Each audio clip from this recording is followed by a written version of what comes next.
In this video, I'm going to show you how to make a one-page dungeon. Let's go. Alright, the one-page dungeon. So I think this is a super fun design exercise. How do you make a dungeon, a complete game session, fit on a single sheet of paper? You gotta have enough compelling stuff in there to make an interesting adventure, but then you also have to pare it down and keep it super simple that it all fits on a single page. I'm not totally sure where this concept originated. I discovered it. There's a competition, a collection of people that submit their one-page dungeons, and it all gets collected into like a book PDF form. I think it's like every year kind of thing. But I'm sure people have been making these as long as there's been tabletop RPGs. So if you know anything about the history of one-page dungeons, maybe leave it in the comments below because I'd love to find out more. Anyway, if you have watched my videos, I apologize, I'm gonna be a broken record here for a minute, but I'm all about the lists and the step-by-step process. It's my way of taking a big task that might be a little bit overwhelming, like creating a whole dungeon is kind of intimidating, but if you break it down into steps, you just do one step at a time, it makes it really simple and the process becomes a lot faster and more fun. So that's what we're doing today, making this one-page dungeon. So step number one is planning.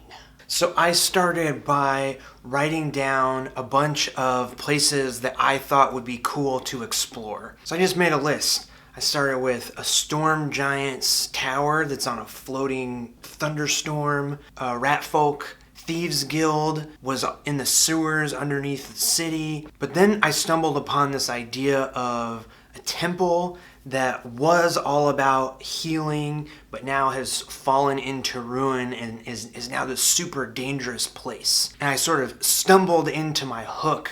So I think the thing that makes a one-page dungeon really great is the hook. It's the reason why players are gonna wanna go to the dungeon. Let's say one of the members of your adventuring party dies and they need to be resurrected, but we don't know anybody that knows a resurrection spell. We aren't high level enough to do it ourselves, so we gotta find another way of bringing our friend back to life.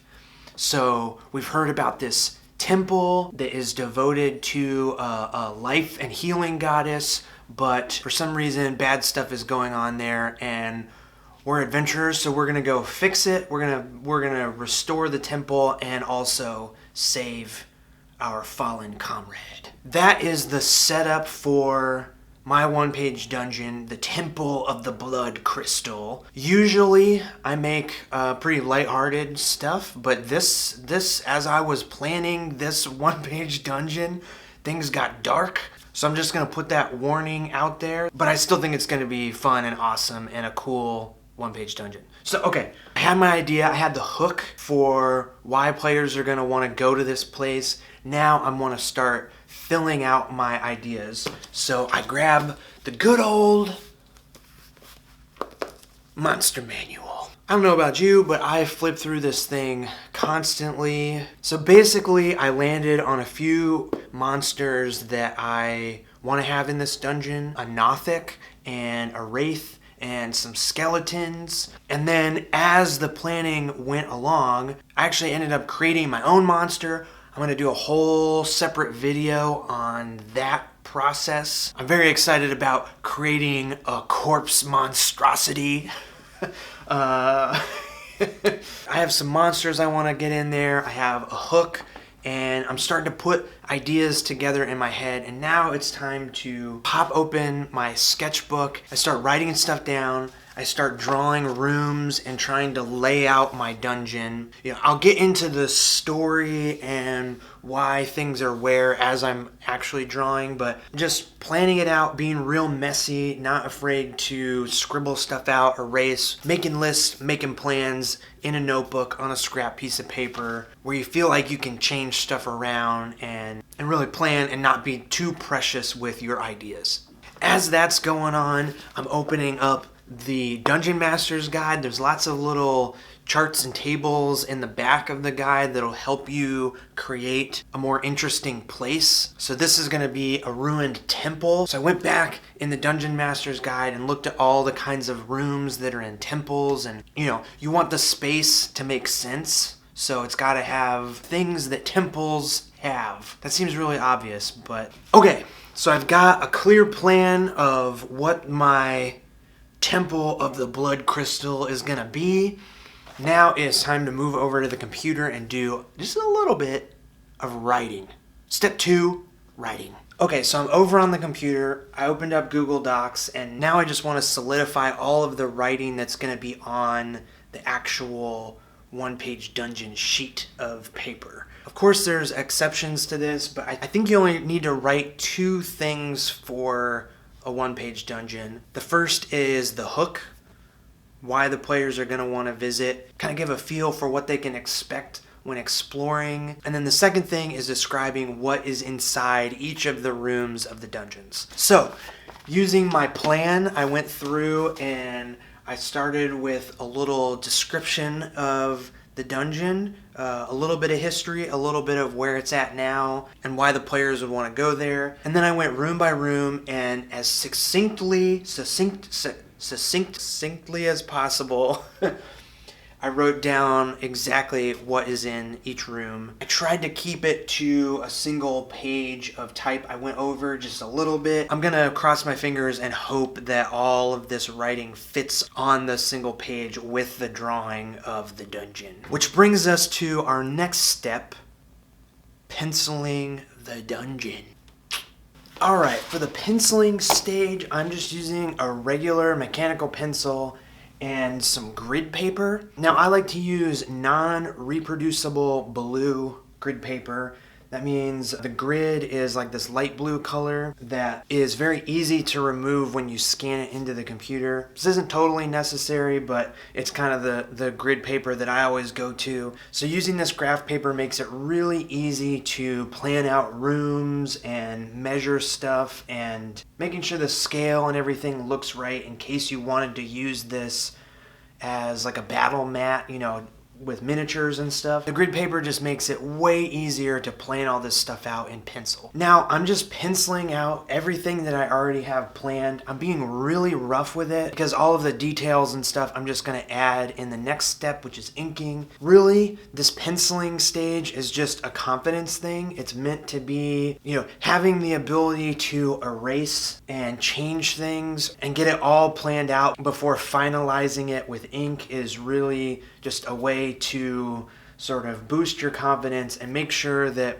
everything you've planned is correct and ready to go. The other thing I should note is that I am working on an 11 by 14 sheet of paper, which is bigger than the standard letter size 8.5 by 11. My plan is to shrink all of this down so it'll be easy to print out on a single sheet of paper, but working bigger allows me to write and draw everything, and little mistakes here and there when it's shrunken down will disappear and it'll all just look better because it's shrunken down a little bit. Okay, so I went ahead and wrote in all of the room descriptions. Like I was saying before, confident-wise, I really wasn't sure if all of that writing was gonna fit in these spaces, and I actually had to do a little bit of rework to make everything fit just barely, but it all fits. I've got the dungeon all drawn out, no real details or anything, but it's there. Got all of the writing laid out on the page, and now, this is basically the one-page dungeon, ready to go. I could hand this to somebody and they could run it in their own game, no problem. But now, we're moving on to the final stage. It's time to ink this bad boy up and finish this one-page dungeon. Alright. Now, I'm gonna get a little bit complicated here. I have pulled out my light box, so it's basically like a tracing table, and I'm gonna be using just a regular sheet of 11 by 14 Bristol board.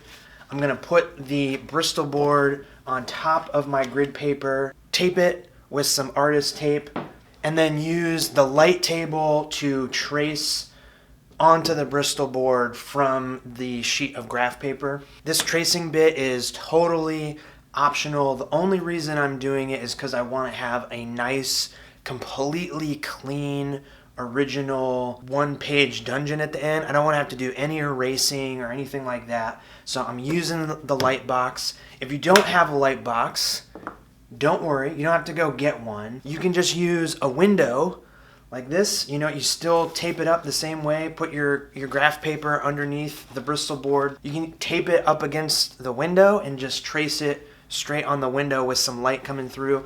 Or if you have a glass table or something like that, you can shine a light through it. Works exactly the same. Okay, now that we got the technical stuff out of the way, let's start talking about what the story of this actual dungeon is and get to inking.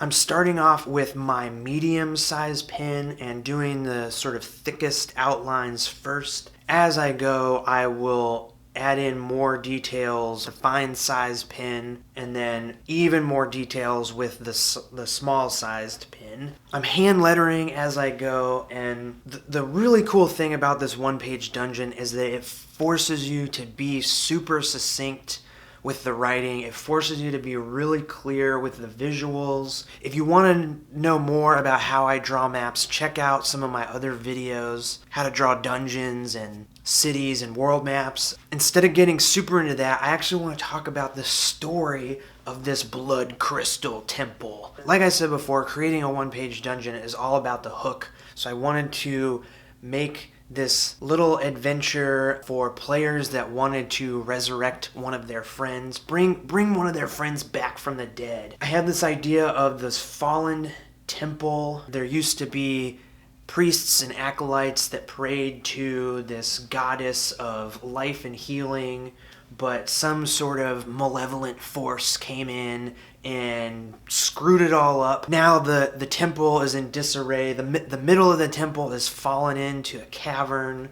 There's opportunistic creatures that are living there now, and the players, the adventurers, have an opportunity to restore this temple back to its original state and hopefully benefit from the blessing of the healing goddess Vitana. So there's a lot of the things that a temple needs, you know, a little library, a storeroom, a place for the priests and the acolytes to live. It's also like a temple. It's got places where people come and pray to this goddess. But right now, there is a wraith, Ilkor the Wraith, who has corrupted this holy place, and he has used the crystal that resides there, the source of this goddess's power. He's corrupted it and turned it into the blood crystal, and in doing so has created this corpse monstrosity. So the crystal has brought to life, you know, it started with the priests and the acolytes, and all the adventurers that have come before have fallen to this corpse monstrosity that now is, you know, it's all these people strung together around the power of this crystal. Ilkor the Wraith is using this monstrosity to kind of gain power from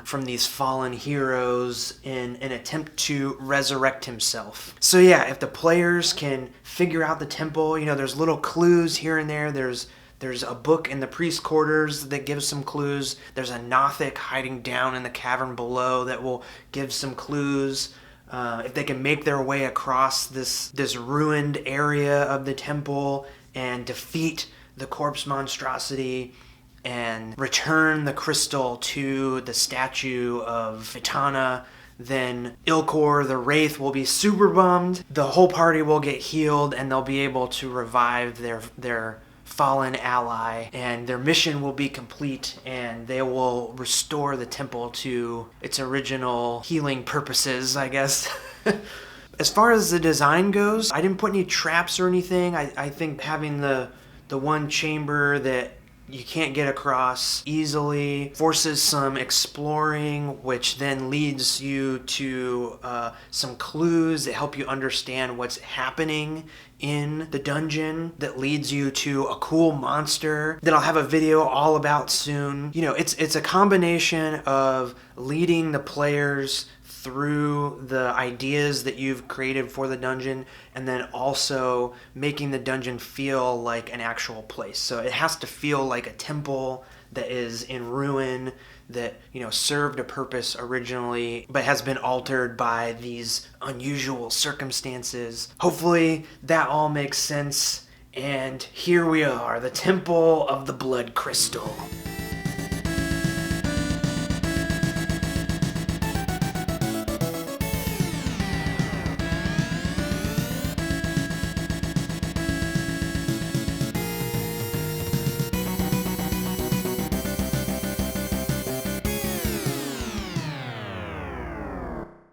All right, the one-page dungeon is complete. I am going to scan this into the computer, fix up a few of the mistakes, and get it looking real nice, and make it available for you to use. So I'll have a link down in the description if you want to check out the Temple of the Blood Crystal and use it for your own game, or just use it as a point of reference for creating your own one-page dungeon. This exercise was insanely fun. The combination of drawing a cool map and making a fun story that is compelling for players and dungeon masters, having to keep it really succinct and clear is like my favorite stuff. Let me know if this video was helpful. Let me know if I should do more one-page dungeons, and really let me know if you use the Temple of the Blood Crystal in your own game and how it goes. That would be so cool if you actually used it and your players enjoyed it, got to resurrect one of their friends. I would love to hear about that. Okay, if you have any questions about this process, I'm always happy to answer them. Leave me a comment below. Thank you so much for watching, and I'll see you in the next one. See ya!